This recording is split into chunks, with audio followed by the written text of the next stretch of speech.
Hello guys! So, ito yung maraming nagtanong kung paano ko siya lulutuin. Ito yung Japanese cake. Kaya naman, kung gusto nyong makita kung paano ko siya lutuin, watch until the end. Yummy ito guys. Japanese cake. Tara! So yan guys, gagawa tayo nito. Japanese cake. Next, magkakat tayo ng repolyo. So, ikat siya ng maliliit. And then, rinse. So, open na natin. Meron siyang ganyan. Tapos, meron siyang ganyan. Tapos, meron din siyang ganito. So, dalawang pack yan. Dalawa yan siya. So, unahin natin tong isa. So, meron tayo dito 160 na tubig. Siyempre, meron din tayong dalawang itlog. So, i-mix na natin. Open natin to. Ayan. Ganyan lang siya kasimpleng gawin. Lagyan lang siya ng tubig. Ayan, tubig. Tapos, dalawang itlog. So, i-crack muna natin dito sa may maliit na bowl.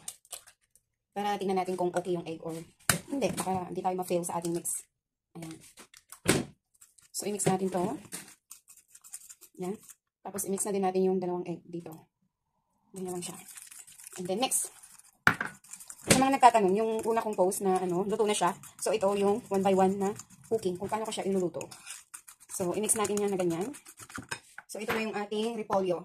So, ito na yung ating repolyo. Ayan. Kailangan natin i-mix ng mabuti po. Mix natin ng mabuti. Hanggang sa madurog siya. Hanggang maging ganyan na siya. And then, i-mix na natin dyan sa ating repolyo. So, ayan, nilagay ko na lahat. Nilagay ko na. And then, mix nyo lang siya na ganyan, guys. Mix nyo lang siya na ganyan. Tapos, lagay na natin to. Mamaya, ito sa top. Ayan. Ganyan lang siya, guys. Yan. So, i-mix natin ng ganyan. Ay! My gosh. So, habang minimix natin to guys, magpainit na tayo ng ating pan.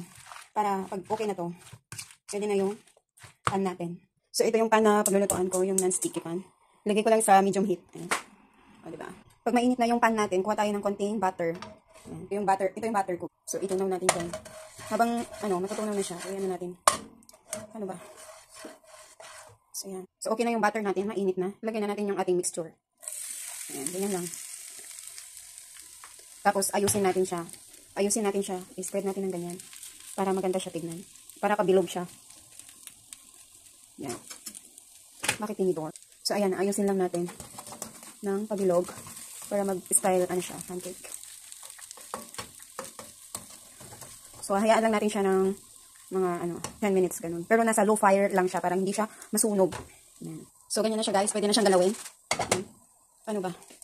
Paano ba siya babaliktarin nang hindi nasisira yung bilog niya? Ganito guys. Hindi nyo babaliktarin na ganyan. No, wrong.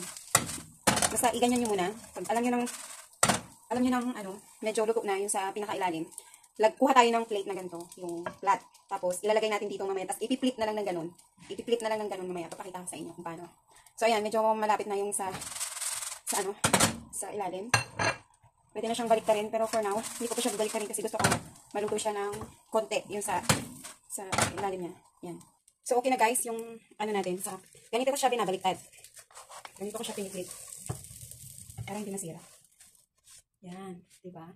Tapos, lalagyan niyo siya yan dito. Yan. Andito pa rin yung natin. Ganito lang siya. Ano ba? Tadaan! Diba? Ganyan lang siya. Oh. Ganyan lang siya magbaliktad.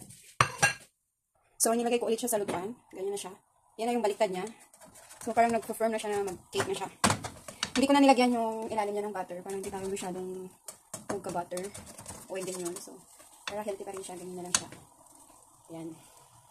So, ayun na siya guys. Luto na. So, nalagyan na natin yung top niya. Yan guys, luto na. So, ilalagyan na natin sa ating plate. At mag-plating na tayo. So, lalagyan natin ng mayonnaise. Tapos, itong otafuku. Parang, ano talaga. Ito yung pinaka-sauce niya. So, ayun. Lagay na tayo. Ganito lang siya guys. Yan, para masarap. Mas marami, mas masarap.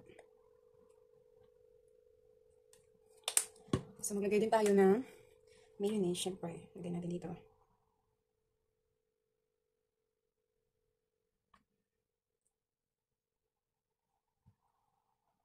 Yan. Diba? Looks yummy na. Tapos, lagyan na natin tong ano niya, green, parang ano ba yun, seaweeds. Ito yung top niya. Green ko yun. Ayan. So, ayan yung top niya. Sarap na. Masarap na siya. Ayan o. Tapos, lagyan natin na ito. Squid naman ito. Ayun o, squid. Ang buksan. Ayan. Yung squid niya. So, lagyan natin ng ganyan. So, gamitan na natin ng kamay para lumabas. At maiayos natin yung maayos.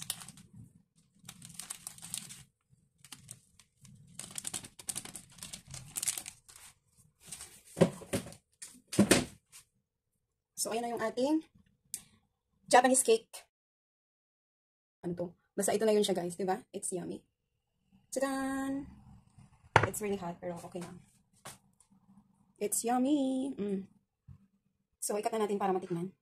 Cut lang natin ng ganito. Oh, sorry. Hindi siya middle yung pagkat ko. Pero okay na.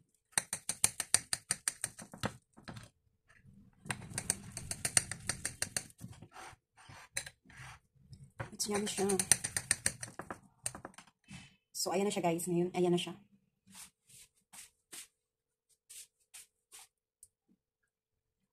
So, ayan. Titikman na tayo.